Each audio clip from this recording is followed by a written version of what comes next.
Huli sa bypass. Street-level drug personality timbog sa Ozami City. Timbog ang isang street-level drug personality matapos ang ikinasang bypass operation ng Ozami City Police Station sa Barangay Karangan, Ozami City nito lamang January 21, 2026 sa pamumuno ni Police Lieutenant Colonel Harvey S. Avellanosa, Chief of Police ng Ozami City Police Station.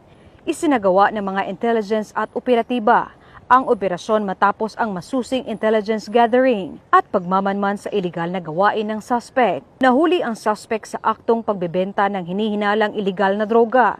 Ang suspect ay kasalukuyang nasa kustodiya na ng pulisya at naharap sa kasong paglabag sa Republic Act No. 9165 o Comprehensive Dangerous Drugs Act of 2002. Patuloy ang pinaigting na anti-illegal drug operations ng Ozami CPS bilang bahagi ng kampanya ng pamahalaan para sa isang ligtas at drug-free ng lungsod. Hinihikayat din ang publiko na makipagtulungan at magbigay ng impormasyon ukol sa mga iligal na gawain sa pamamagitan ng mga opisyal na hotlines ng Pro-10.